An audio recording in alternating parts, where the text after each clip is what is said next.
Hello, everybody, and welcome back to Talking About Birds, the only Cardinal podcast that, like that poor child in the front row, is about to be crushed. My name is Nate Heininger, and I am joined by my co-host, Ben Simorka. Squish!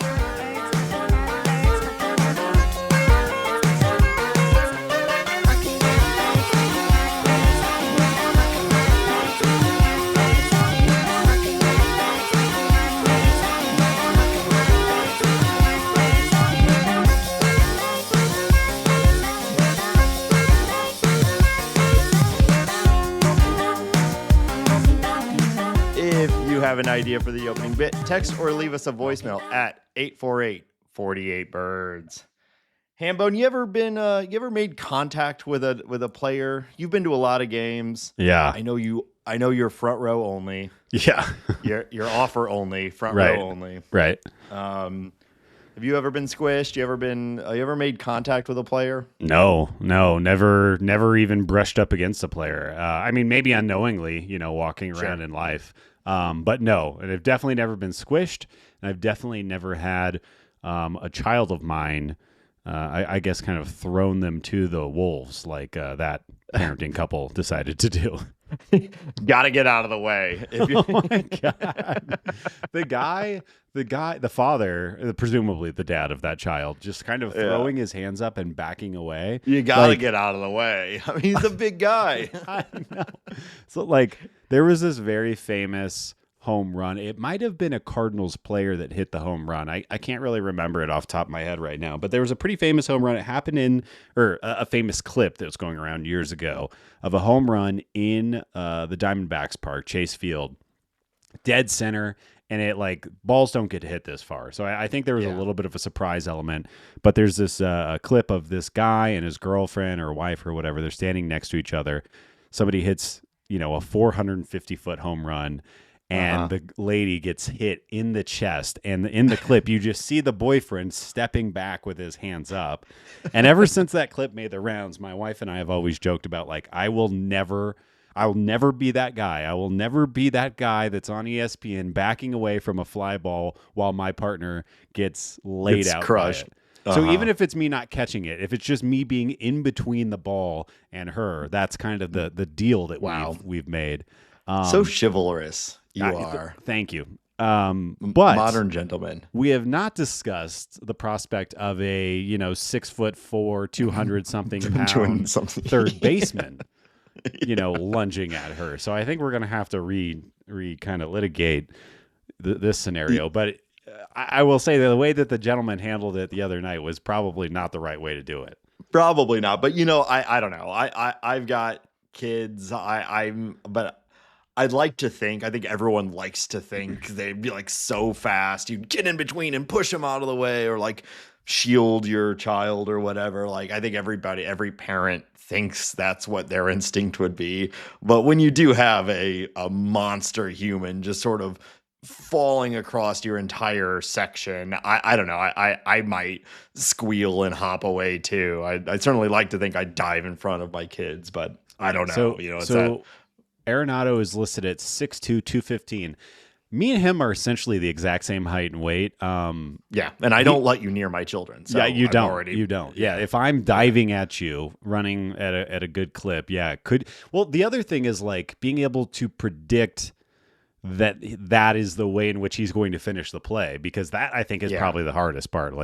You're sitting in front row. I'm sure you're probably expecting foul balls and things to be coming your direction to some degree. Yeah. You're not expecting Arenado to use the fence or the net as a trampoline for him to jump into. He went for it. He really went for it. Really I don't think you expect that until it's that last second, right? You cannot imagine he's going to go full force into the stands. I don't know. I'm probably crush me, daddy. I'm diving in front of him. Yeah. Well, and it's a shame on Arenado for not aiming at the father rather than taking a pop shot at that kid. You got to go for the child. You know what I mean? I mean, I guess you have kids, they just bounce off of things all day. Back. right? If that happens to me, I'm sore for days. Yeah, like Totally throwing off my entire schedule. it's gonna You know lead what to I bad mean? sleep. You got stuff to do. I got two podcasts, Hambone. I can't be being crushed by an athlete. You got Okay? fences to paint. I've got the evidence on me. I've all been kind of shit going painting on. Yeah. painting a fence today. Latex paint, kind of hard to get off. Weird. That's a shocking development. Did not expect to learn that today. All that being said, what a play by Arenado, who has been on fire defensively this year. He's really putting together a great year.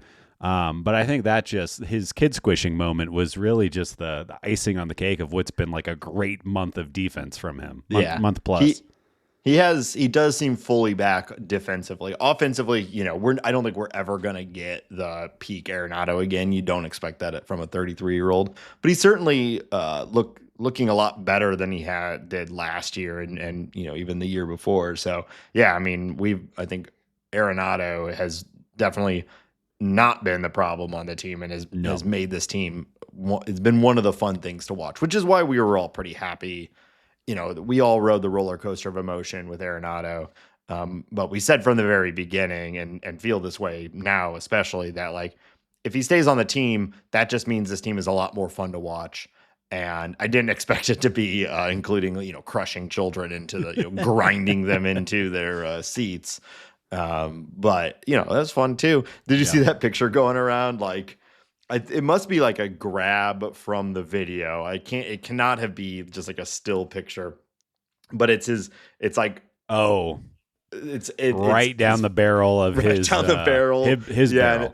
His legs are spread, but his little head is just poking up, making a silly little face right at the, just like, how did I get, it's like freeze frame. You may be wondering, how did I end up in this place? Ferris Bueller's Day Off. So I'm curious, Nate, you're front row.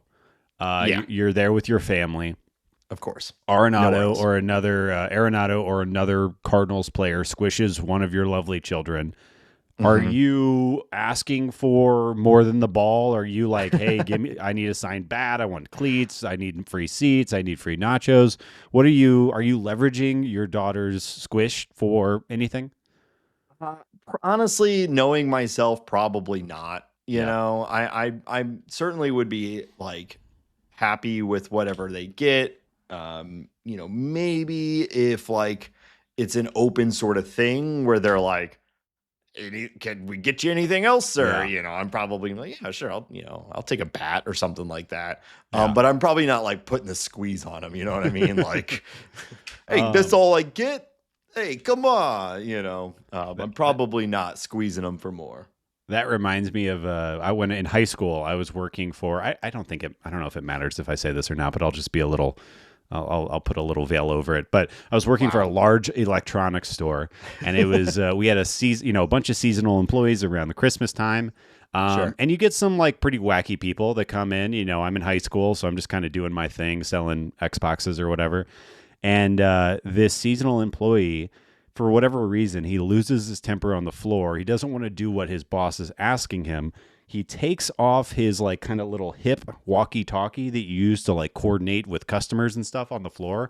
He chucks it at his boss. His boss instinctively dodges it, because you get a walkie-talkie thrown at you. You get out of the way of it. That guy's been training for that moment his entire life.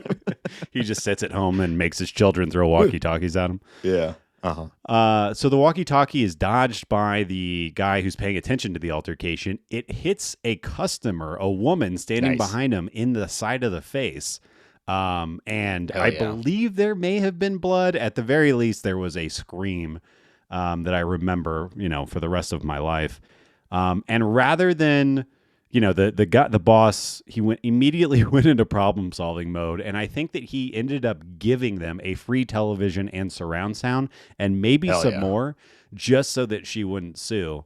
So I'm saying this is, you can use these types of things to get. So so that to me is a fundamentally different thing. If I get hit in the head by a large electronic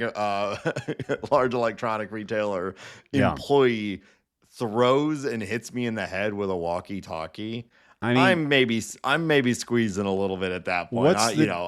what's the difference between a Cardinals employee throwing his ass at your child and a electronics store employee throwing a walkie-talkie at your head? Well, I feel like there is and maybe there is like a contractual side to this. I don't know, like a waiver element of it. But when you are acquiring seats in the front row of a baseball game of all sports, you are to some degree signing up for things to be flung at you. And while it's rare for a person to go into the stands, and as a fan of the team and as like a fan of Arenado, you're like, hell yeah, make that play. I'm happy that he did. I'm not happy that he crushed my child, RIP, but at least the play was made, right? All right. I didn't think you were going to give me a serious answer, but yeah, I believe there is a waiver on the back of the ticket you purchase. If you get hit by a bat or a ball, it's your fault. Yeah. If I get clunked by some Ben Simorka out there throwing their walkie-talkie because they can't handle it, and I got blood on my face, I'm taking the TV, and then I'm also suing. I would like to be very clear. I did not throw the walkie-talkie. I was merely a bystander. One time I also worked at major retailers and I had a shelf fall on my face. So that was fun. It was, ouch. I was pulling it's like a manual forklift sort of thing. You know what I'm talking about? Like it has the two tongs of a forklift. Oh, dude, I used to rip those in the back. Yeah, those are fun. Yeah, they're a lot of fun. You can ride them like a skateboard sort of like thing. A little horsey. Oh, okay. Skateboard. Yeah, like a little horsey. You can ride them. Just like what we do with little horsies. And I was pulling it and I hit a side cap or an end cap, and I turned. I'm like, oops, turn just in time to look up at like a 6 or 8 foot shelf falling forward, hit me right on the face. Big cut right down my forehead. I'm bleeding down my face. This was like 11 p.m. because we were closing, and my manager was pissed. He was so mad at me for a shell falling on my face. I'm like, dog, you think I'm happy about this? Yeah, I did it on purpose. Yeah. He's like, I got to fill out so much paperwork now. I'm like, God. I've got a hole in my head. Yeah. I'm leaking. Yeah. I'm leaking. I don't like this either. Also, I'm taking your ass to court. There you go. And that's how you got everything you have today. Yep. That's why they put me on 2 podcasts. That's right. Wow. Well, anyway, hey, if you're out there and you've got a wacky story from working retail, reach out to us. Let us know. Hell yeah. Should we talk about this last week of Cardinal baseball? We are bursting at the seams, Nathan. The show is packed. We got to get into it. It's a packed show. Naturally, last week, sort of the thesis of the episode, the theme of the episode rather, was like, where has all the power gone? Right. What's going on? They certainly need to hit more home runs. We recorded that game before the doubleheader on Wednesday, or that episode before the doubleheader on Wednesday, where the team hit something like 6 or 7. Doubleheader, I believe. Yeah, you're right. Amidst the doubleheader. But before that 9th inning or what, it was late in the game. Yeah. And the team hit like 6 or 7 home runs that day, the day we recorded the episode saying, where's the power gone? And it's been overall a pretty good week of Cardinal baseball. They are a great week. Yeah. Yeah. They're in a 4-game winning streak. The Wednesday game is starting in about 9 minutes. To very specifically stamp what time we are recording this episode. They're going to find us. But it's still a small sample size of games, but it's been a fun week of Cardinal baseball. But there is a fair bit of news that we want to get to, and then we're going to talk about the sort of some of the more specific performances.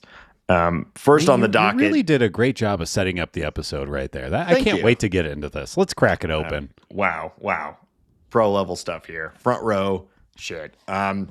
Well, Hambone, why don't you take the first little bit of news here? What? Okay. Yeah. All right.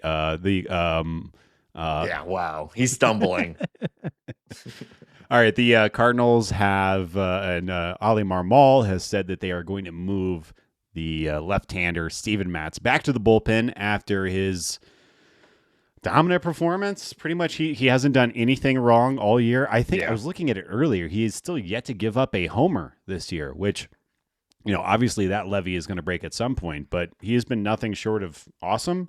And I guess I'll just preface this with this is the kind of guy that is going to get traded to the Yankees, they're struggling for starting pitching, or the Dodgers, who of their 80 starting pitchers, they're already losing. I think they have 3 or 4 guys down already. They're on a 4-man rotation right now. Yeah. Which is the opposite of what most teams are trying to do. So Steven Matz pitching really well is really, really good for the Cardinals for multiple reasons. Whether or not this 4-game streak or 4-game win streak never ends and we need a Steven Matz, or if you want to move him, he's been nothing short of great. He's been fun to watch. Obviously has overplayed my expectations for what I thought was going to happen this year. So, it's all fine. I guess my one criticism to this move, I guess, I can see it either way, is that the Cardinals just always seem a little stuck in the mud when it comes to moving a Palante out of the rotation or whoever you want to pick on and putting a Matz back. I think that they would probably say it's because he has experience and he's done this before and he feels comfortable doing it. But that's kind of my one, why don't we just put him in starting rotation? He's pitching really well. He's arguably one of the best pitchers on the team right now. But here we are. Yeah, I think this is more a product of contract status and the quote unquote development year that the Cardinals are in right now. So if you think about, Sonny Gray's not moving out of the rotation. Fedde's not moving out of the rotation. Michaelis, we've beaten to death the horse of our opinion on Michaelis, but right now there's no reason to move him out of the rotation, right? And so then that Leave just that horse alone, am I right? Giddy up, partner. Time to saddle up and throw some fastballs. Ooh-wee. So then that leaves you, if you're sticking with a 5-man rotation, Palante and Liberatore. And I think we know what we feel about Liberatore, especially after yesterday's game. Cow. And then Palante, I don't know. This I think is a good decision from a player development standpoint, because Matt's one way or another is likely not on this team either August 1st or, October 3rd or whatever the last day of the season is. Yep. And so we came into this season thinking Palante is a lock for the rotation. You and I were both pretty hyped on him. If you look at his underlying stats from 2024, it certainly looked like he's one of the future, young stars on the rotation. That has not been the case. Nick Pollock from Pitcher List came on and poured some cold water on that, and so far he's kind of been right. Mm-hmm. Palante, from a performance standpoint, is kind of the easy one to take out of the rotation. Right. But then to what end? I don't really see him in the bullpen, at least not right now, and we need to know what our 2026 rotation is going to look like. And so I think Palante, it's kind of let's just keep throwing him out there until you are for sure he's not a starter. Yeah. And Matt's, he's dealt with injuries. This is another way also to manage his innings limit, so that I guess if he is, if we are suddenly competitive and he is really good, maybe you want those innings in August and September from him in the rotation rather than right now.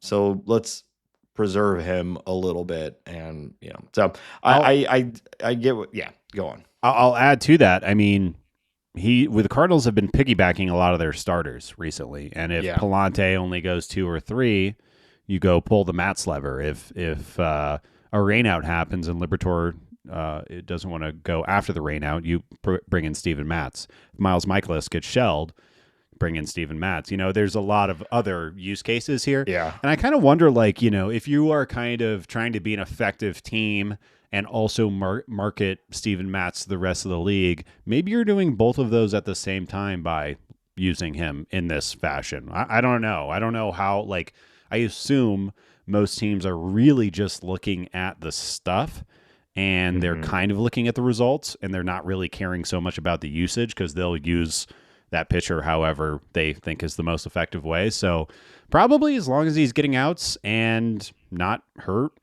probably not hurting that value at all, I would guess. Yeah, I was pretty surprised to see him used in the eighth inning Yep. of the recent game, but also the bullpen has been mixed results. So Yep. it was a close game, and having Matz there to go in and be good for an inning and feel pretty confident that he was going to be good for that inning, it was nice, And if that was Palante, you would be a little bit like, oh God, I hope it's working what he does. Yeah. He's still leading the league, I believe, in ground ball percentage. So He sure is. He is good at that. He is really good at that. Like better than everybody in baseball at that. It is kind of wild. it makes you think if maybe he'll end up being one of those, like, the Cardinals have flirted with this idea for a while over the Manus years. type guy. Yep, yes, exactly. The double play specialist, which like I don't think is really a long term. No one else I've never seen anyone else really do that.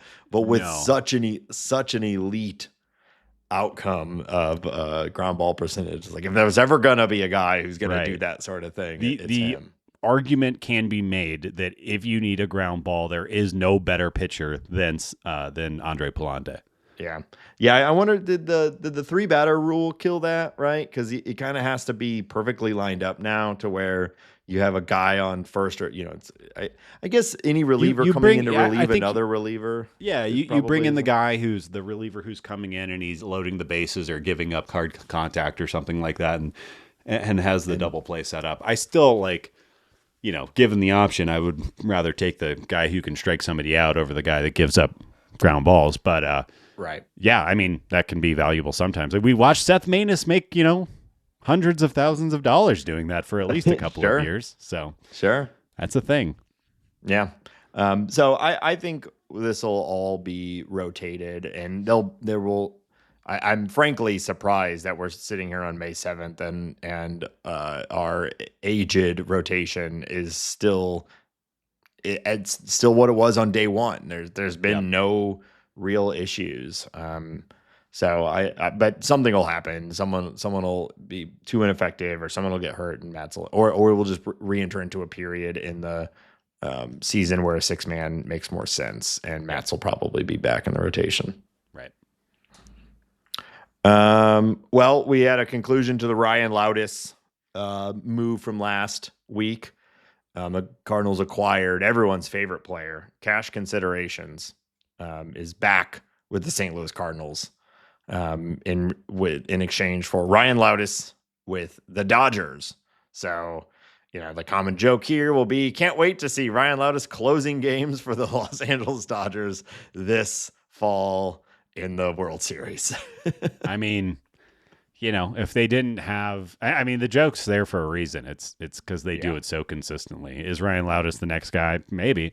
Will the Dodgers get more out of him than the Cardinals? Probably. I would definitely bet on that. They've clearly demonstrated the ability to do something there and develop and fine tune and accelerate these players' development. So, it's always, we see with Tommy Edman, who is a real player, who we acknowledge as a good player, and have we've always loved that way. We've always loved Tommy Edman. He's looking like Lou Gehrig from the right side of the plate. They found something there. They'll probably find something with Ryan Loudis, and they'll probably keep finding things with other players that other teams are either undervaluing or not getting enough juice out of, and we're all fine with that, right, Nate? Oh, we love it, don't we, folks? They weren't able to do it. They weren't able to do it with Alex Reyes, which was, I think, the most surprising out of all of them. I think the fact that he just couldn't stay together was the biggest problem. Yeah, poor guy. Yeah. I still Tommy Edman also on the IL. So they are. Yep. They are good at developing. They are good at getting the most out of a player. They are unbelievably bad at players getting hurt. I don't know if it's something that they're doing, or if they are the super quick with the pull to put somebody on the IL, or what it is. Yeah. But it seems like they have more injuries every year than every other team in baseball. Yeah, I don't know. I'm sure that's something we could look up, but that's not the sort of stuff that this podcast does. Why would we? That's the Dodgers. Who cares? We can definitely speculate wildly. Yeah. They're bad at something. They have to be bad at something. It could also be, Hambone, that just we know every single player on the Dodgers. And so that, so whenever someone goes on the IL, you're like, oh man, that guy. Whereas like anybody on, half of it, you're like, I don't really know who that guy is. Right. But the bench players for the Dodgers are like great players. Their IL, I'm just going to go through it really quickly, Nate. Tommy Edman, Teoscar Hernandez, Tyler Glasnow, Clayton Kershaw, Emmett Sheehan, Blake Snell, Gavin Stone, Kyle Hurt, River Ryan, Brusdar Graterol, Michael Grove, Eduardo Henriquez, Michael Kopech, and Blake Trinan. Yeah, it's pretty good. Crazy. They're all beats, good players, pretty much. That beats the Pirates in a game. That beats the Marlins in a game. The Rockies don't even show up. They're so intimidated.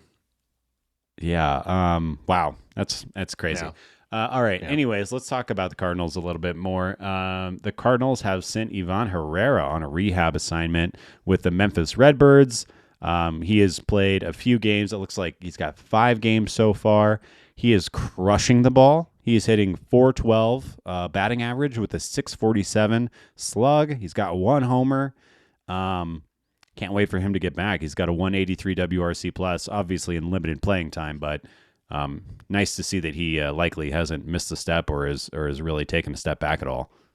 Yeah, I know the collective, we were all worried about, a knee injury for a catcher that just, you never know, right? Yep. And the Cardinals have not been the best at both talking about injuries, projecting lengths of injuries, all of that. It's always, they tend to drag on is how it feels. So it's been very nice to see that it sure seems like this was what was originally stated, definitely an injury. He's not going to be on the minimum, but he's also not going to be gone for an extremely long time. And to get those early results tells you that he certainly seems to be fully healthy, which Cardinals could use. I mean, Pages has been good, but Ivan is a different level. Yeah. Are you excited for the Joel Pozo thing to be done? I don't know. I mean, as far as a third string catcher goes, he's been fun. He's a fun player. I think I like him. But there's a reason why he was able to be picked up for nothing and was the third string catcher on this team. So I will be happy to go back to, it's more like I'm more excited to see Ivan than I am to like lose Pozo. He's been fine. Yeah. I unfortunately learned about a Joel Pozo suspension that happened when he was a minor leaguer with I believe it was with the Texas Rangers. Have you read about this?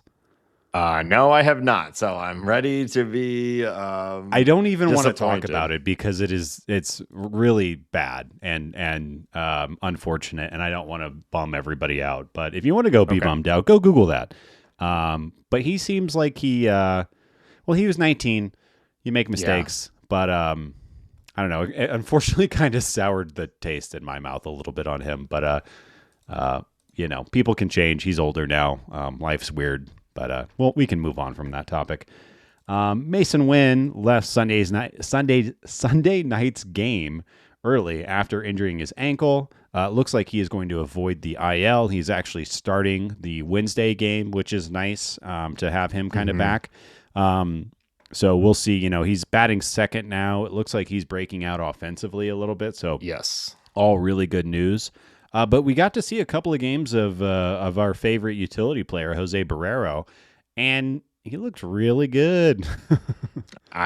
Looked really good on both sides of the ball. He's like toolsy part of the as power hell. of this week. Yeah, I know. It's so early and such a small sample size. It's hard to get too excited or really. Totally fine to get excited about it. I'm certainly was. He's a big part of a couple of these wins. It's too early to tell, is this something that's going to be sustainable? And frankly, it's going to be hard for it to be sustainable because he's about to not have, now he does not really have a position. Right. But you can certainly see why they called him up, why they made the move. We talked about it last week, like why him over Sajasi, and part of it is that expedience of needing to get an answer on him. And so far, what more could you ask for? I've been I was very excited when the Cardinals picked this guy up, and then he had a very good spring, and here he is continuing to be pretty good. So we'll see. Yeah. Throw him in the pile of interesting, still young to remotely young guys that can play a couple different positions. He's in that pile now too. We'll see Yeah. who breaks out. But yeah, I think it's been that's fun. the fun part too, is that the Cardinals have already used him at second base, shortstop, and center field, in every position Yeah. at the middle. And obviously it's only been a few games, super limited opportunities. But he's looked like the real deal in the outfield and in the infield. I think he looks like a really good player, at least on the defensive side. Yeah. He's a little swing happy, but he's got power to back that up. And I don't know, having a guy like this on the bench with power and real defensive versatility, I'm not complaining about any of this. Yeah. I do want to go back to Mason Wynn real quick because you mentioned the breakout offensively, and yes, I think it's here now. The injuries, you never know if that's going to mix someone up, if that's going to get them off of their trend or not. But last year we were all very, very happy with the offensive output of Mason Wynn when you considered his defensive productivity, and he only had, I say only with all due respect here, as a 103 WRC plus at the major league level last year, which you'll take all day. It's sort of the Yachty thing where like he's so good defensively that if you can just be league average offensively, like you're a very valuable player. Right. But over his 98 plate appearances, he has a 111 WRC plus, and that includes that pretty rough first couple weeks of the season. He's walking at a higher clip. He is striking out at a higher clip, but that is something you might be okay with, a little bit of a trade-off for power. And overall, just it looks like a really good approach. So I'm pretty excited about, even a 110, 115 WRC plus from this guy with that defense, That's a guy that could make an all-star team at some point. Yeah. Maybe not every year, but especially when things start clicking. Also, he's 23 years old. He's 23, right? So he isn't even to his like big boy years, right? Yeah. Where that power might continue to tick up, a la a Yachty. Might have a couple 20 plus home run years in the tank. I would not be too surprised. I'm not expecting that anytime soon. No. But he has also said he wants to steal 20, 30 bags this year. Haven't really seen that yet, but that can also be part of the injuries. It's hard to steal when you're maybe not feeling 100%. Yeah. I think the sky, his potential can go so high. Excited to see what he does, but nice to have him kind of hitting, and the whole team. Let's get into it. The whole team's kind of hitting. Yeah. You kind of started the episode off like this, but we were complaining, like you said, we were complaining about the Cardinals' lack of power. They hit 11 home runs since we last chatted. I think I said last week that they were 26th in baseball in home runs. That jumped them up to 18th place in MLB as far as total team home runs hit. So it's funny, this early in the season, what 1 week can do and how much that can change what the team looks like. But seeing him start to go off, hit the ball over the wall, seeing Contreras starting to hit the ball over the wall, it's a lot of fun. Burley has been breaking out a little bit. The whole team is most of the team is kind of hitting right now, which is a lot of fun. Yeah, I know it.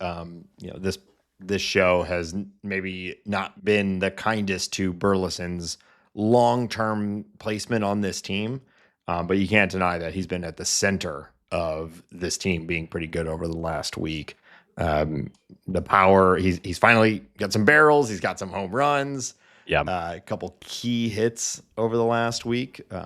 So he's looking really good, which is not surprising. We've always thought he does one thing and he does it really, really well, as he hits right-handed pitching, and he's been doing that. So, which is good. If the Cardinals are going to be good this year, they're going to be competitive this year, Burleson is likely a big part of that.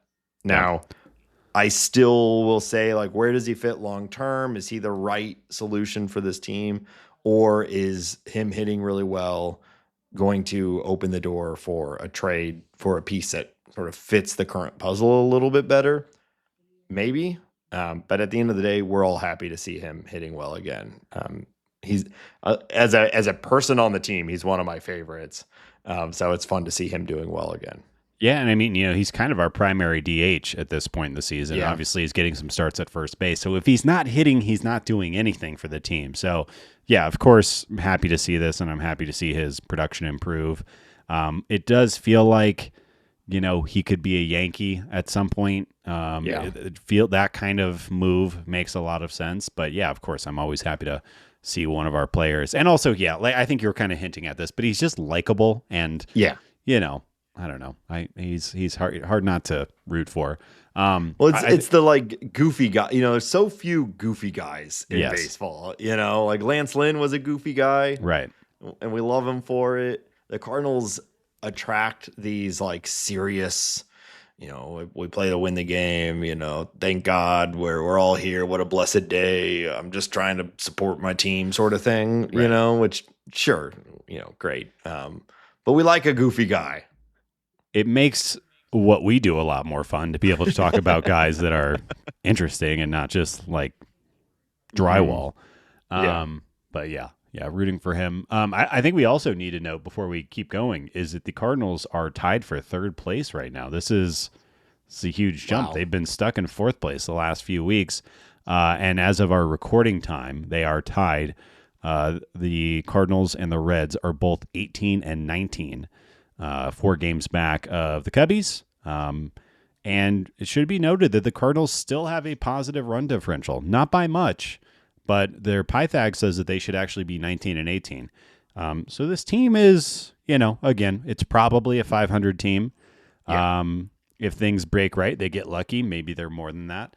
But they're not as bad as where we felt the last 2 weeks. It looks like they're digging themselves out and kind of, we're just riding the waves of this season, this early season. We're still like, a little over 30 games in. It's all fresh, but we fun. said it. We've been saying it all season so far. This is what a 500 team looks like, right? Yeah. You get these streaks of success matched with streaks of poor play, and ultimately you end up right around 500 plus or minus a few games. But I don't know, maybe there's a few breakouts happening, maybe there's a few things happening that will lead this team to be more on the positive side. It has been a little surprising that so far we continue to talk about it like it's a major problem, but the reality is the starting pitching has not been the problem of this team.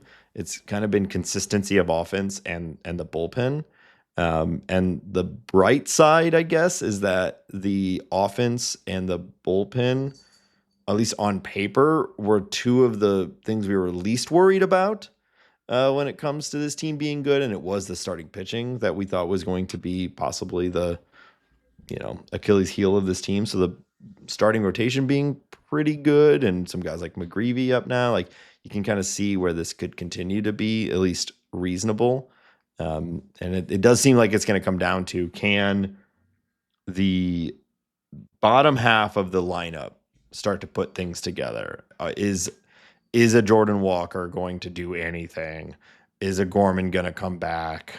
Those kinds of guys, like that's going to be what decides if this team, and of course, if the bullpen can, come back together. Yeah. But I don't know. That's why, what they say, Hambone. That's why they play the game. Okay, there we go. I knew it was something like that. This team. Well, let's talk about something positive. Let's talk about Willson Contreras, Nate. Yes. He has been mashing baseballs. He has been having a lot of fun, a lot of luck. He's WRC plus over the last 2 weeks is like in the 240s or something like that. And this is, wouldn't you know it? It turns out maybe 3 weeks of ineffectiveness does not negate nearly 10 years of being a very successful MLB level hitter. Yeah. And he's doing that Willson Contreras thing where he's hitting the ball extremely hard. He's hitting it to all fields, and some of those balls are starting to go over the wall, and we're all having fun. We love it, don't we? Oh, we love it, folks. And I think he's looked great as a first baseman, I do too. I he's love made when he's running back for the fly, like the infield fly ball, how he flicks his cap off like a catcher would. Yeah. old habits die hard. Well, you were talking about Burley and kind of being a goofy guy. Contreras is kind of a goofy guy. He's kind of Yeah. in his own little world all the time, which is also fun. And yeah, him hitting, him starting to be the leader of this offense makes Yeah. it all go down a lot smoother, Nady H. Well, he's got 1.4 WAR on the season already, so out of nowhere, he's one of the team leaders there too. So Yep. that's we've talked about it before. It's kind of hard to do at first base. You have to really hit well to do that, and he's turned it all around. Yeah, now we get to kind of sit back and see if he's going to kick it into, we talked about this, like, is he going to kick it into another gear offensively now that he doesn't have to squat and game plan with the pitchers? Now that he's hitting, he's healthy, everything's falling the way that we want it. Is he going to hit that new gear or just stay at this high level for a while? I'm still hopeful. I want to see it. I think it'd be a lot of fun. I love the idea of Willson Contreras and Nolan Arenado leading the 2026 Cardinals offensively still, even at their advanced age. They're in their early 30s, but, baseball advanced age. 1 foot in the baseball grave. Yeah. All right, let's talk about anything else you want to talk about as far as the offense goes. We talked about Burley, No. we talked about Mason, we talked about Wilson, we talked about Barrero, who's been a lot of fun. I think we're keeping it positive right now. So let's stay with at least when we talk about the offense, we're sticking. Those are all good stories. If you want to keep it positive, let's talk about Michael McGreevy's performance. Yeah. He comes in. Yeah. He relieves Andre Palante, who is somewhere around 3 innings or so. And they bring in Michael McGreevy, who was kind of being brought in because of the rainouts and the doubleheader, and the Cardinals are really kind of playing chess with all their pitchers right now. He throws 5 2/3 innings. He gives up 1 hit, 1 walk, 5 strikeouts, obviously no earned runs. And the Cardinals leave him out there. This game was a 1-run game. They let McGreevy take it all the way to the end, get his first major league win. He looked great. He looked like a big league pitcher, getting out a pretty good offense and making it look easy. He looked, and there's just no notes. Everything was good. I've been saying it from the beginning. Like I understand the decision making of the Cardinals from how they set their opening day rotation, but one of my bigger concerns has been: are you going to inadvertently sort of subdue what seems to be a full-on major league level breakout from Michael McGreevy? So I was very glad to see that when they brought him in, they let him. Not only did he look great, which he did, they also let him cook. Hambone. Oh. They let him cook. Num num num num num num. Is that cooking? Oh, that was me eating what he was cooking. Oh, you're eating what he's cooking. I'm eating it up. Got it. And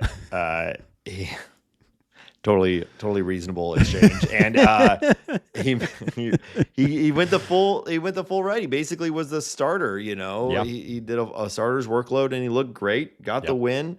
I don't know what you do with him now. With you got Matz in the same boat. All of a sudden, we got too many starting level guys. It's too early for a trade.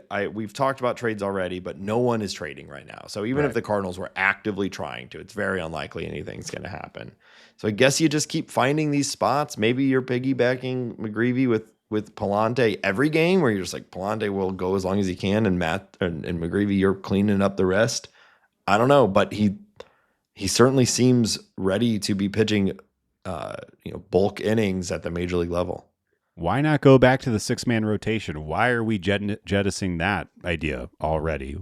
I know that we have more off days coming up, and we went into the 6-man rotation to kind of facilitate those specific 2.5 weeks or so. Why not keep it going? What are we doing here? I think there's value. Miles Michaelis was speaking about the value of the 6-man rotation, that extra day. I think what he was saying was that it means that either your bullpen day, you can go harder and recover quicker, or you can take a lifting day and go harder and recover over more time. But it seemed like everybody was loving the 6-man rotation. And And with McGreevy, I mean, are we at the point where he's forcing the issue? I don't know. But that performance against that offense, how do you not want to see more of that? And how do you not want to see this kid continue to develop? He was awesome. Also, I love that he looks like he's 12 years old, striking out players like Juan Soto and Pete Alonso. It's just added fun. But give me more McGreevy, baby. Yeah. I mean, let's do a 7-man rotation. Why? I mean, honestly, why not? Right? Like, you've got all these guys that you want to see innings from. You're worried about, length for guys like Sonny Gray. You don't want Fedde to get hurt because you want to trade him probably. You want to obviously give him enough innings to look good out there. But, yeah, I don't know. Spread it out. More, I guess that or more piggyback days or something like that. It's a weird, good sort of problem to have that is an extension of the Cardinals holding on to guys for too long. But I don't know. They're just kind of slow. I think that's my number one criticism of Mozeliak in these final years is he's slow. He's slow to do things. And I understand patience is a virtue and, you got to let things play out and blah, blah, blah. But move. Let's go. Let's do the thing. Pour into your young pitchers. Develop them against major league hitting because they're getting it out. Yeah. I mean, it's the same. We've talked about it already too much this season, but it's like, what do you do with Miles Michaelis? He's being effective, He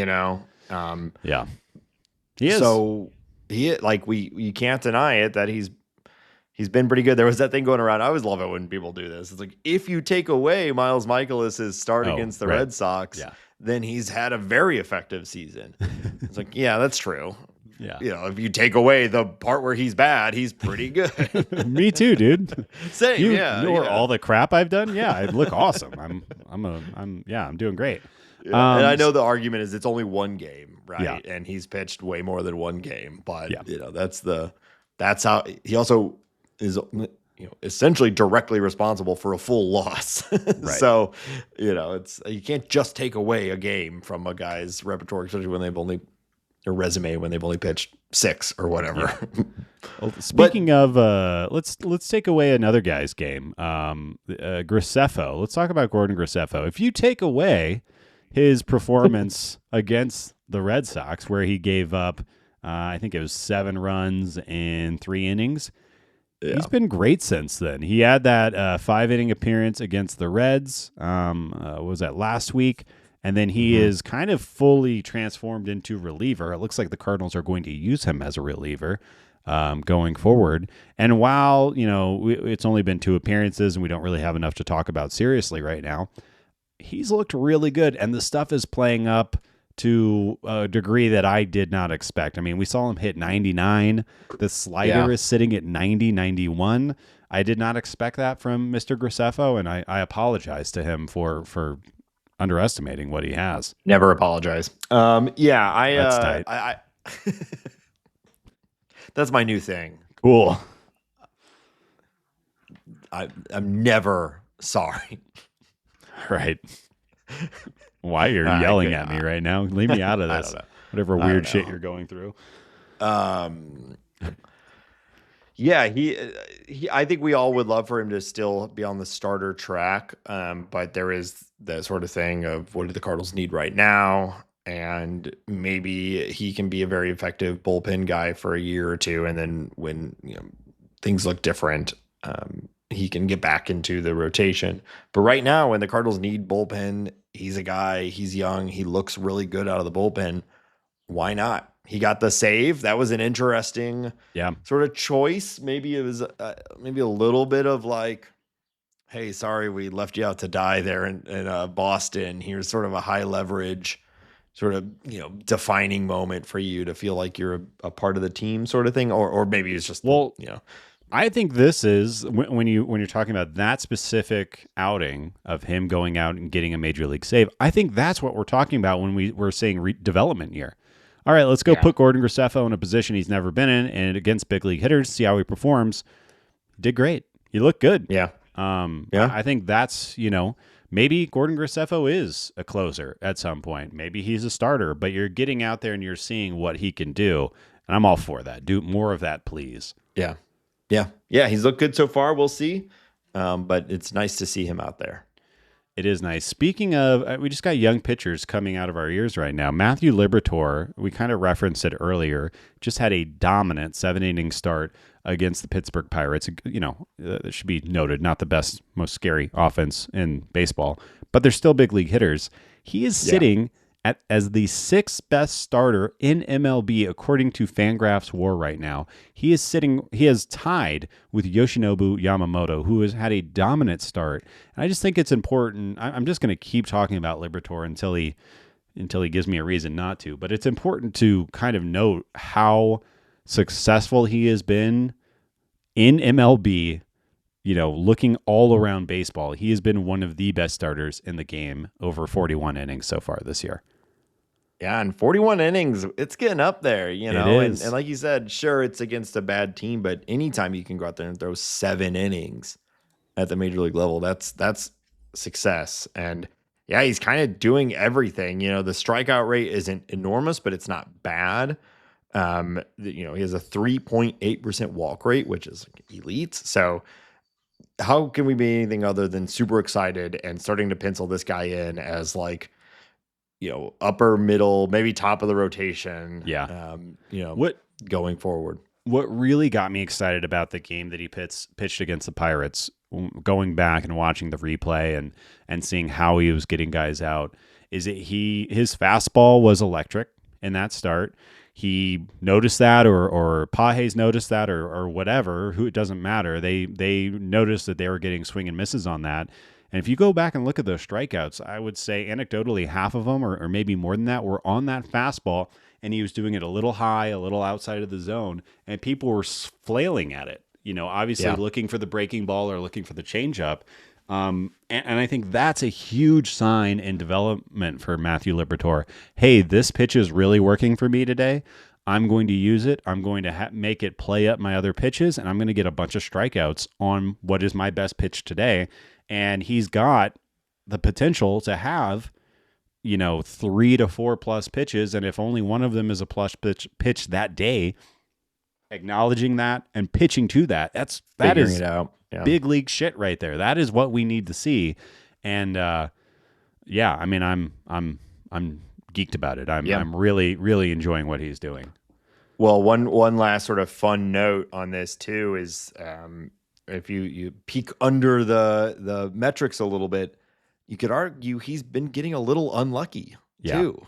His xFIP is lower than his ERA. His FIP is considerably lower than his ERA.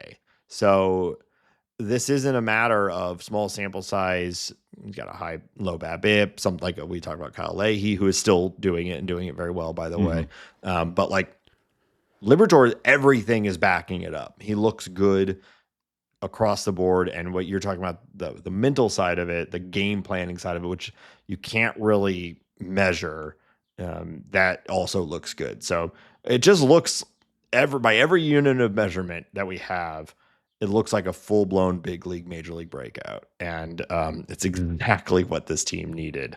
More than anything, the Cardinals needed a starting pitcher to break out and be really, really good. And it's 40 innings, but that's a reliever's entire season. Right. so he's good. I'm excited. Add in the pedigree, something to be hyped about. And also, let's think about this. Why this year? Why is he good this year? Should we maybe be a little hyped about some of the new staff that's surrounding these players? Is this a hint of the Cardinals being good at developing pitchers again? Is this something? Are we actually developing a pitcher right in front of our eyes?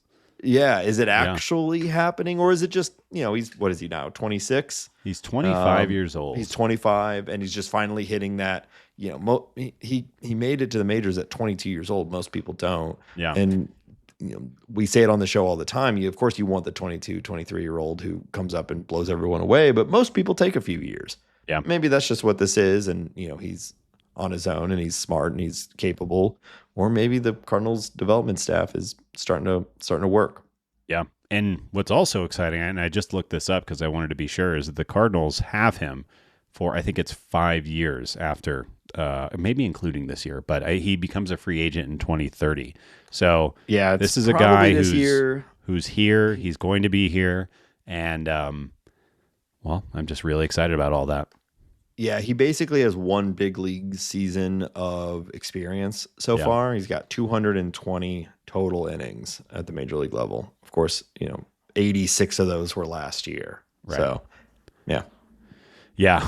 Well, can't wait. I mean, it's at the point now where I watch all the Cardinals games, but when Liberatore is pitching, it is a must watch, and I'll go back and watch the replay and just soak it all in because he's really been something. It's what we want to watch this year. If they're not going to be good high level, then we're at the level where we're watching the games for individual performances. Right. And it's been fun. So I guess we're going to end on a bit of a sour note, but I want to get your thoughts on this. Are you worried about Erick Fedde? So far, he has 7 games started, 37 innings and 2/3. He is he's walking 5 per 9. He is striking out 5 per 9. His ERA is 4.78. His xFIP is 5.68. He hasn't been great. Yeah. Are you worried about it? Is this just small sample size? It's early. He's getting going. What are your thoughts on Erick Fedde's kind of stumbling out of the gates so far? A little worried. Yeah. I think we're all hopeful that he's good for a number of reasons. And if you zoom out enough, this year's numbers start to kind of really look like what his numbers looked like when he was a middling starter with the Washington Nationals before he went abroad and came back, sort of what he was with the White Sox last year and what raised his stock so much. So is it a regression back? Was last year the outlier? And now he's regressed back to the mean of his general career numbers, or is it a shaky start and he'll bounce back to what he did last year? It's hard to say. The numbers would indicate the output has not been there. The underlying numbers would indicate that output's not been there. But I don't know what you do with that other than just keep throwing him out there. Yeah. And hope he regains it, because he looked really good last year all the way up to the end. Right. Some of his best starts of the year were at the end of last year. So it's not like the Cardinals bought high on a 2-month heater and then he's been bad since then. He was good pretty much all year last year. So it's too early to say like he's bad now or he's what he used to be. But it's certainly worth concern. I think, I'm feeling that. Obviously, it's at least worth noting. One thing to note is that even in his worst year with the Nationals, when he was getting his ass kicked, he was never walking guys at this rate. So I'm hoping that it's an adjustment needs to be made, and he can kind of lock in, be more in the zone, be more effective in the zone, and then all the numbers will start to tilt the right way, because it's just hard to be a starting major league pitcher when you're walking that many guys per 9. So hopefully makes the adjustment there, gets back in, and we get going. But yeah, I think it's like, we're orange, we're not red on the fire chart or the Smokey the Bear fire chart or whatever. But it's not great. I don't love to see it. Yeah. It's funny you use I was thinking like beach flags, like red flag is like tornado, like hurricane. Oh, well, I live out here in the forest fire country, so that's and I of course live on the coast and have to deal with it. The coast of the mighty Mississippi. Hey, we get impacted by hurricanes, kind of. You do? It was just the rainiest month in St. Louis history. Was that April? Hurricane related? I don't know. Okay, maybe. Probably not. I don't think they're any. I don't know, man. I don't know. All right, move the show on, Nate. Yeah. All right. So good week of Cardinal baseball. We'll see. We're going to talk about the upcoming series. We're going to do some league news and whatnot. But before we do, we want to remind everybody that this show is listener supported on Patreon. Patreon.com/talkingaboutbirds. Look, if you've been enjoying the show, if you want to support it, want to support it directly, you want to join a wacky cast of characters that are hanging out in the Discord all day. I thought they were rude dudes with attitudes. They are. It's rude dudes with attitudes, and they're also a wacky cast. A whack pack. Isn't that what Howard Stern called his little group of people? Baba Booey. Yikes. We're like too young for Howard Stern. Yeah, we are. Yeah. We love a Baba Booey, though, don't we, folks? Shut up. Check out the Patreon, patreon.com/talkingaboutbirds. Patrons of any level get a few things: access to the Bird Scored, the aforementioned Whack Pack, the rude dudes with attitudes. They're hanging out. You can hang out with us, talk baseball all day in there. You also get access to early episodes. I'm typically getting these out on Wednesday. For scheduling reasons, we like them to come out consistently on Thursday, but I very regularly have it available on Wednesday for our patrons. Which you could sign up for that too. So patreon.com/talkingaboutbirds. If you want to support the show in a different way, consider leaving a review on your favorite podcast platform. It helps a ton. And of course, still share with your friends and family. That's the way most podcasts are spread these days. So Hambone, where else can people find us online? Yeah, you can find us on the socials at Talking About Birds. We're on Blue Sky, Instagram, and TikTok. Come look at our faces over on those platforms. You can listen to this show on Spotify if you prefer. And if you do, I guess make sure to tap those stars there as well. You can listen to this show or watch this show. We upload full videos of the podcast now on youtube.com. Talking About Birds over there. You can find all of the podcast information. We also have shirts for sale, all kinds of crap at talkingaboutbirds.com. You can email us at talkaboutbirds@gmail.com. And of course, you can call us and leave a voicemail or send us a textual message to 848-48-BIRDS. That's 848-482-4737. Hell yeah. 848-48-BIRDS. Yeah. Okay. Well, what have we got in store for this week? Bit of a mixed bag. Yeah. We get to see a new team. The Cardinals are at the Nationals 4-3. Heading to DC. What a cool place to be right now, DC. Super chill. Everyone's having fun there. It's a good place to be. The Cardinals are going to be playing the Nationals, and they're going to be drawing Mitchell Parker, Trevor Williams, remember him from his Marlins days, and Mackenzie Gore on the Sunday game this weekend. And if you haven't been paying attention to Mackenzie Gore's breakout, wowie, wee wow. He has been great. He is fully locking into all that prospect pedigree that had him so highly touted. He is here. He is that dude. He's doing it, Nate. Yeah, he's one of those guys that has been able to strike people out kind of from day one, but hasn't been able to do the rest.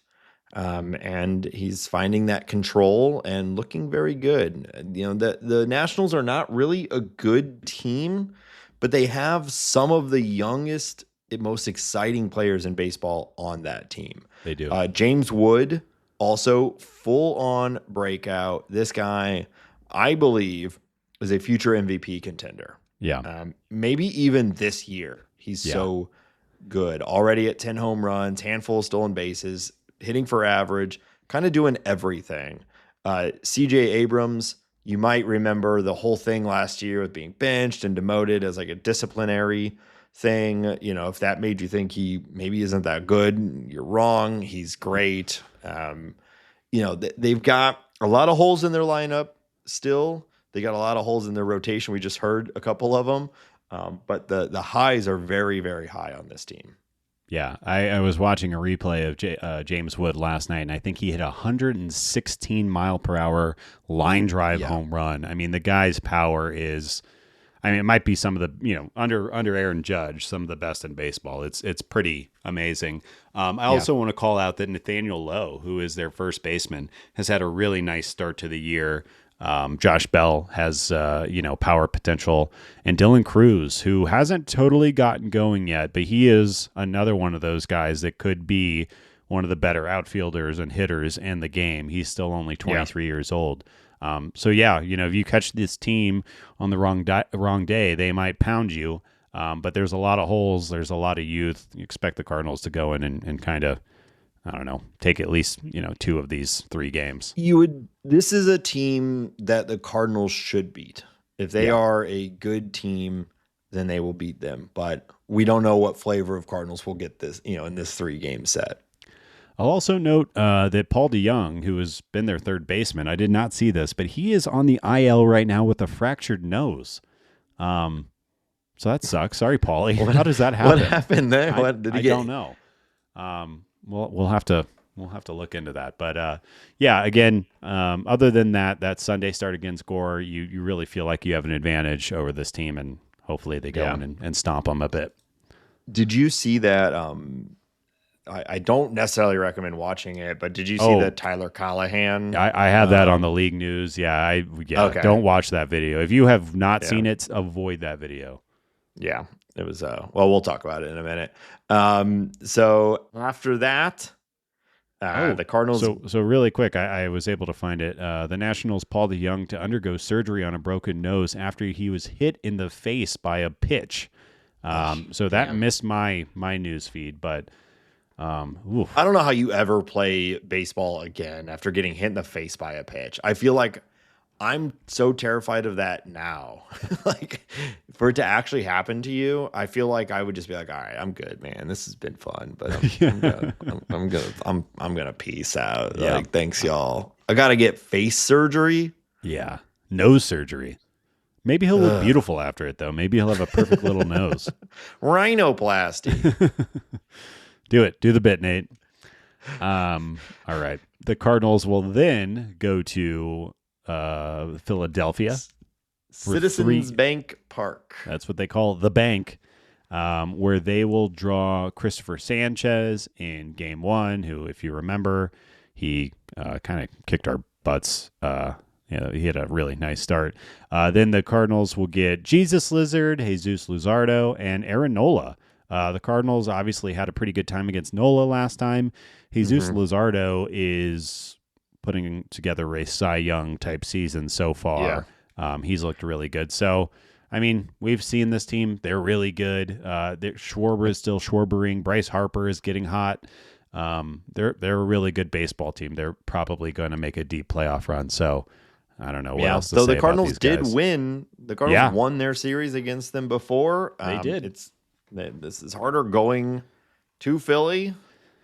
You got to look out. Keep your head on a swivel. But, man, they did not face Luzardo last time. And the Phillies, they're a good organization. They went out, they targeted him from the Marlins. He had a pretty rough year last year, but it's mostly injury related. They've made a few tweaks, and he's back to looking like one of the best pitchers in baseball. He's striking out everybody. He's good.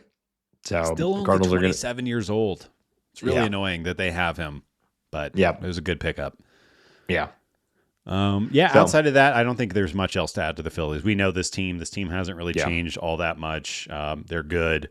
Edmundo Sosa, so on and so forth. Yep.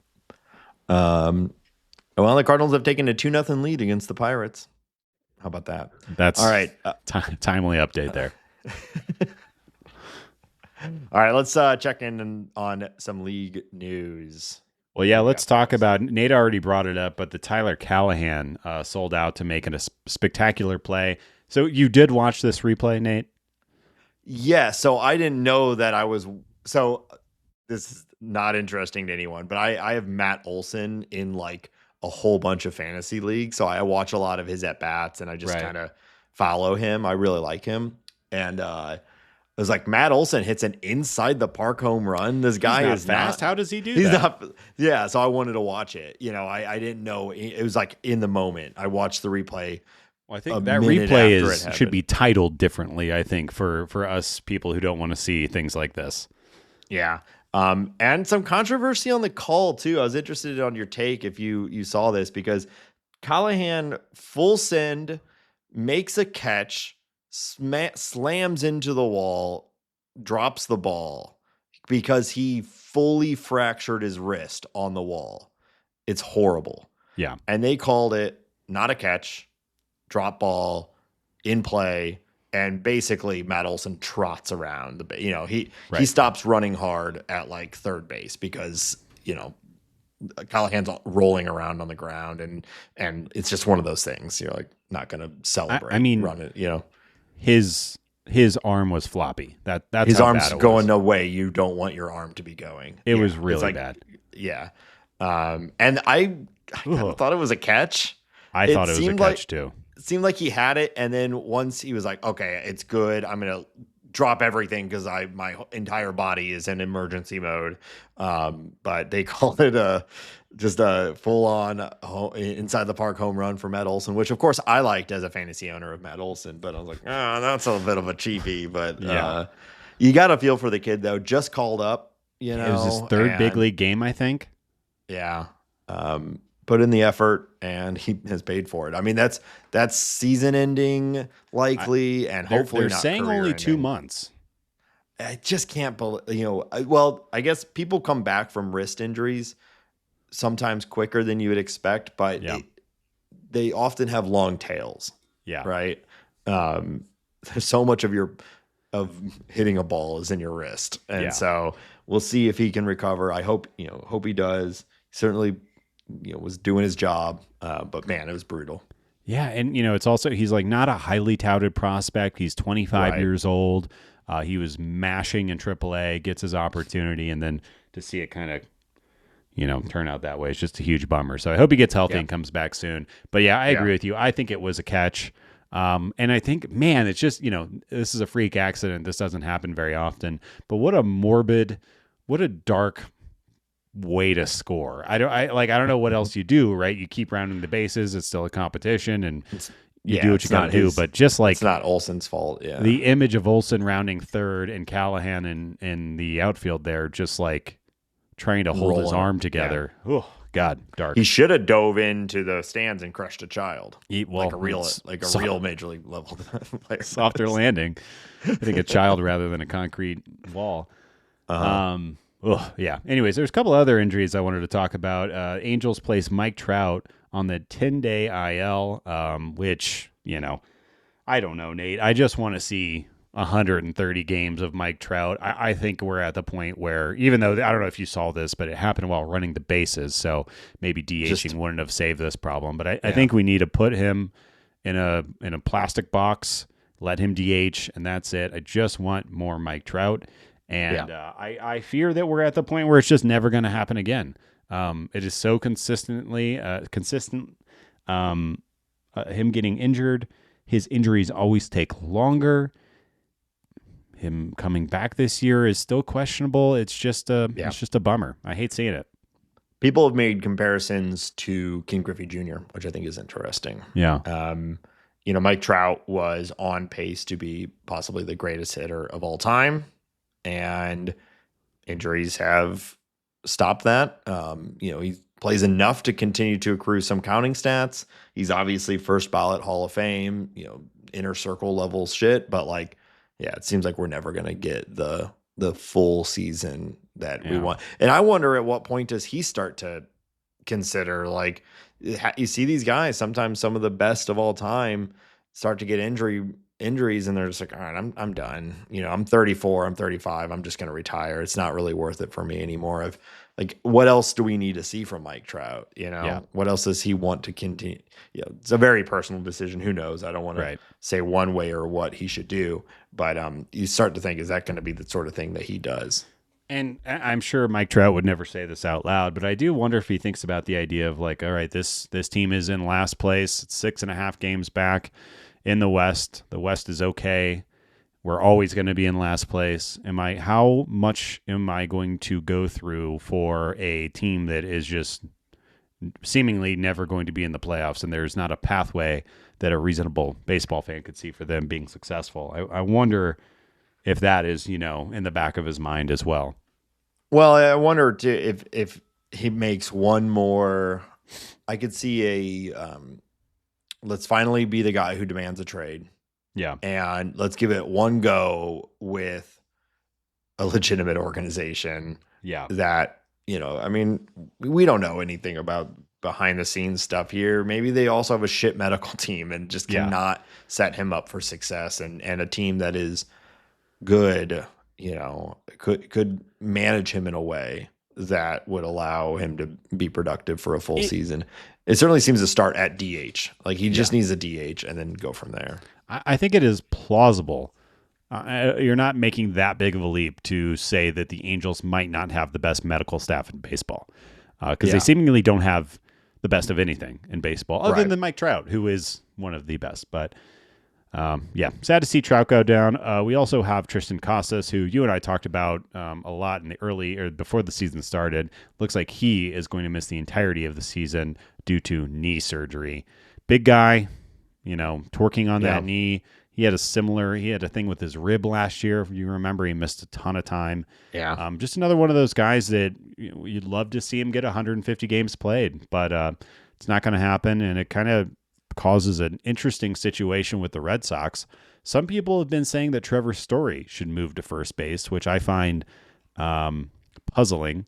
But, the way that their team is organized and Christian Campbell and how athletic he is and is it Marcelo Meyer? Is that their shortstop? Yes. Shortstop maybe prospect. Yeah. It's an interesting story. I'm kind of curious to see how they end up handling this and who goes where. But they've also got Roman Anthony, the top prospect in baseball by many lists. They have, and he's doing pretty well in the minors. So I don't know. They could move someone else from the outfield to first and bring up Anthony. They have a lot of options. From a Cardinal lens, this did spark a pretty good little conversation in the Bird Scored about, the Cardinals have some people who can play first that would maybe be an interesting target for an earlier season trade. Yeah. Centered mostly around maybe Luken Baker would look good as a Red Sox. He hasn't really done what we had hoped as a Cardinal this year.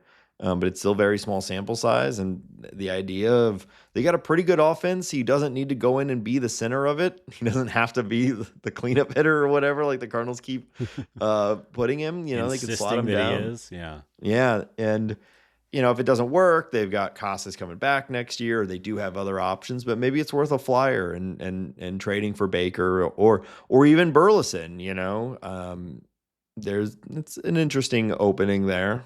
They're a competitive team. They are. Yeah. But bummer to see good players or potentially good players go down.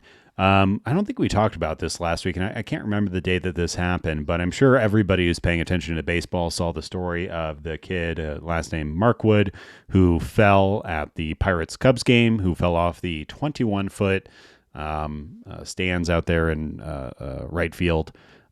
He seems to be stable all of a sudden. He took his first steps. He is walking around.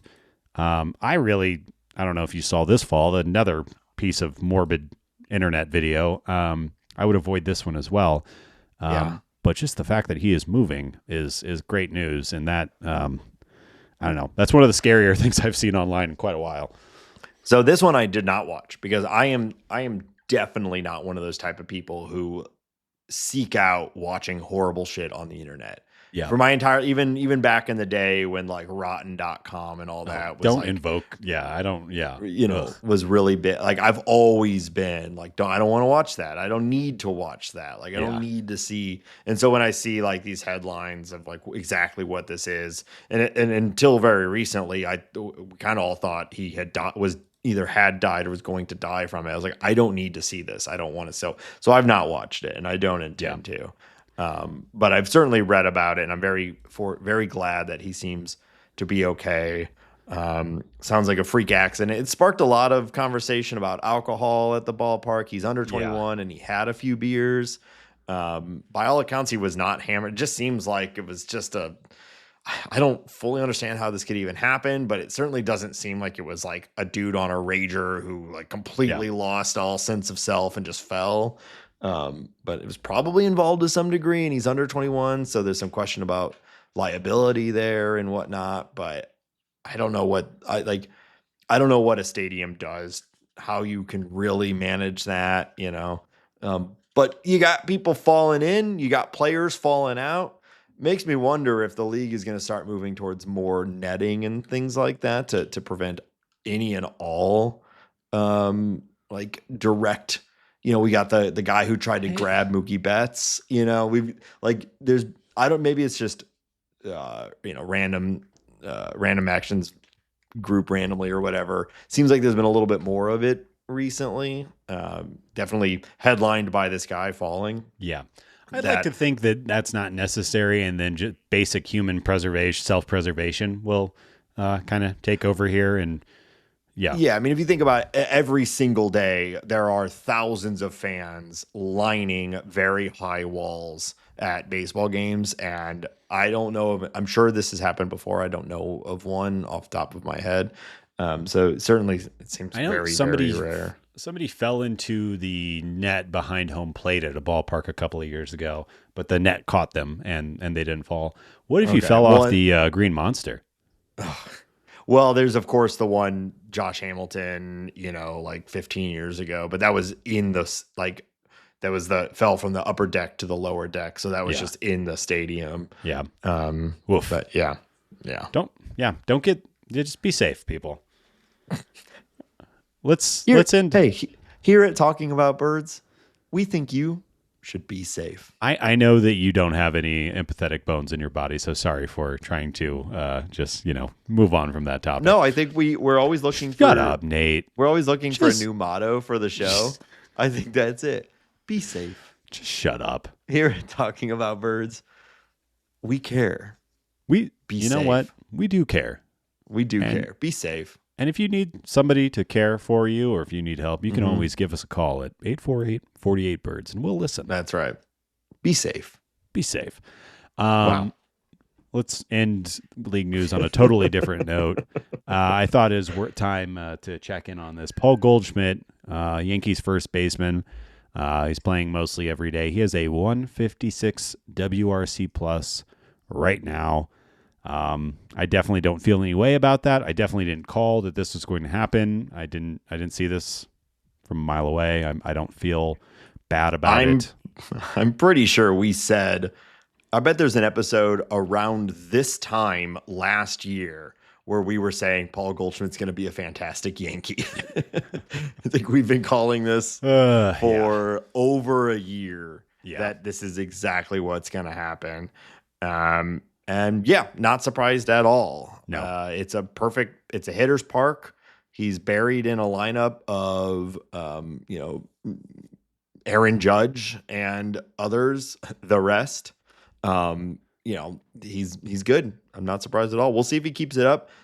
For a while, it was kind of an empty batting. Like he was hitting a high batting average, but not a lot of power or anything like that. The power has started to tick up recently. So we'll see what he does on the full season. But yeah, of course, this is working. This is the least surprising thing, this year. I just want him to kind of keep accruing value and make that Hall of Fame argument even easier, because I think he deserves to be in the Hall of Fame, and him kind of having a nice start to the year in his age, what is he, 37, almost 38, is good news for that. I think he'll probably be a Hall of Famer either way. I think it's done. I think he will get in. I think the MVP sealed it for him, but I certainly recognize he is a bit on the fringe of some of the numbers. So I agree with you. His total game, the first baseman of it all, he's arguably the best first baseman of his generation, him and Votto. So, I feel confident in that, but we'll see. And I just love to see Paulie G win. Yeah, he is already he has one WAR so far this season as a Yankee. For the entirety of 2024 as a Cardinal, he put up 1.1 at WAR. Yeah. Well, you know what? Good for him. I want good things to happen to him. All right, that's all I got for league news. Nady? All right, Hambone, I got a new game for you. Okay? I've been thinking about this one for a while. We're going to play Talking About Words Pun Edition. Okay. All right, pause for the little song. All right, that song, thanks again to associate sound producer Chris Phillips. It's a bomb. Okay. All right. All right. So, Hambone, I'm going to try to explain this. I have created a series of puns using current big league roster St. Louis Cardinals. Okay. I'm going to give you a hint to what the pun is, and you have to guess the pun. Okay. So I've created an example for you so that this will make sense. So this is using a non-Cardinal. Okay. All right. So this Mets pitcher may be seen hanging out in Quahog with his friends Cleveland and Quagmire. That is Peter Griffin Canning. Peter Griffin Canning. Yeah. Okay. Okay. All right. Do you get the sort of format here? Yeah, I do. I'm very proud of this game, but I have no idea if you're going to get any of them or all of them. Okay. Yeah, we'll see. Okay. When ordering pastries, this power-hitting first baseman always wants 13. Lucan Baker's dozen? Yes. So stupid. All right. All right. This lefty pitcher is happy to have you at his front door. Steven Dorr Matz? Close. Yeah, Steven Welcome Matz. Steven Welcome Matz. Okay. Yeah. Happy. Okay. I could have leaned into that harder. All right. This reliever is a staple at a Mardi Gras party. This reliever is a staple at a Mardi Gras party. This reliever is a staple at a Mardi Gras party. I don't know I feel stupid because this game is so stupid and I'm not getting this one. I don't know. All right, you give up? This reliever is a staple at a Mardi Gras party. Oh, John King Cake? Yes. Yep, John King Cake. Oh my God. All right, I don't know if I'm happy or mad that I got that one. I'm proud of you. All right. These last two are for you, Ben. This pitcher's preferred walk-up songs are Trap Queen or 679. This pitcher's walk-up song. So you're referencing Fedde Wap.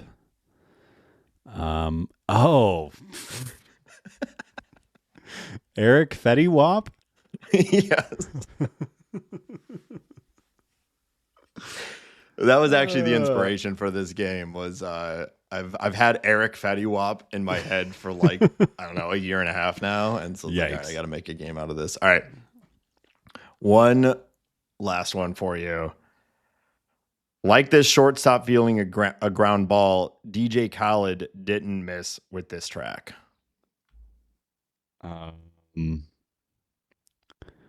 DJ Khaled didn't miss with this track. So I think you're referencing Mason Wynn. What track are you talking about?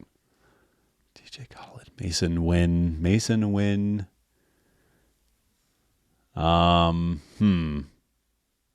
It sounds like you know more DJ Khaled songs than I do. Google is a powerful tool. Yeah. Mason Win. No, wait. Is that All I Do Is Win? No, that's T-Pain. I don't know, Nate. I don't know. Help me out here. That is a DJ Khaled track. All I do is win. All I do. So this is okay. All I Do Is Mason Win. Okay. Oh my God. I'm going to count that for me, even though I hated it and got it wrong. I'll give you half a point on that one. Okay. So yeah. You got 4.5 out of 5, Hambone. That was pretty good.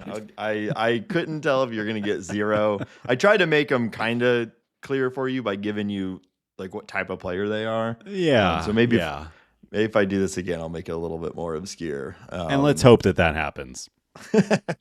I also thought about saving this one for when C70 is on as a a pun hero, but He is the pun guy.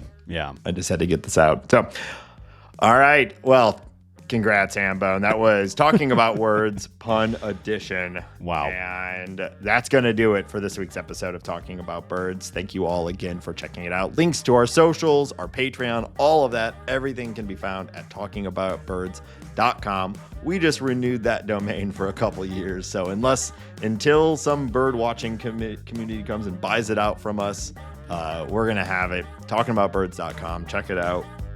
The price is low, though. We'll sell it. We'll sell it to anyone. Anyone. The price is there. And hopefully we have another good week of Cardinal baseball.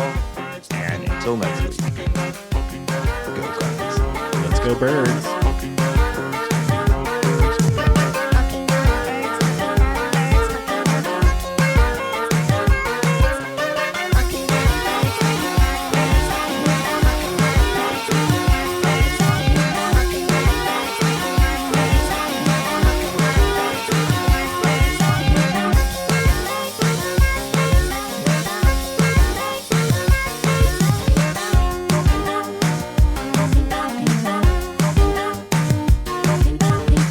Talking about